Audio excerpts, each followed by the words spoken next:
You know how most screenwriting advice tells you that your protagonist needs to drive the story, make decisions, pursue goals, push things forward? Yeah, this guy doesn't do any of that. This shouldn't work. Welcome back to another installment of This Shouldn't Work, the series where we look at films that succeed by fully committing to ideas that sound wrong on paper. And this week we're looking at one of the greatest comedies of the 1990s, a story about a kidnapping, a case of mistaken identity, and a rug that really tied the room together. We're taking a closer look at the wild swing that was The Big Lebowski. So the setup sounds like a proper noir mystery. A case of mistaken identity, a kidnapping, a missing person, and a big pile of money. All the ingredients are there. But right at the center of it all is the dude. A man with no real ambition, no sense of urgency, and absolutely no interest in solving anything. Except maybe who stole his rug.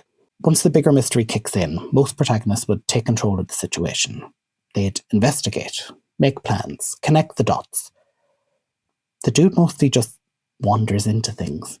He follows leads by accident, misunderstands what's happening, and spends large portions of the film just bowling with his friends.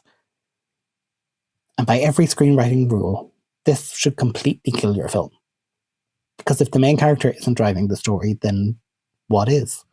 But that's where things get really interesting. Because the world around him does have momentum.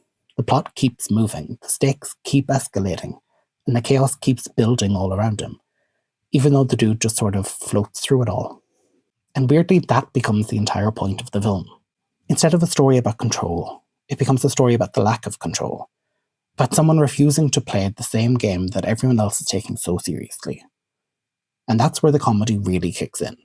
No big character arc, no big heroic transformation. He doesn't win in the way you'd expect. He just abides. By refusing to give us a traditional active protagonist, The Big Lebowski turns what should have been a broken story into something completely unique, and solidifies its place in the heart of 90s cult cinema. By all conventional storytelling logic, this shouldn't work. But sometimes that's exactly why it does.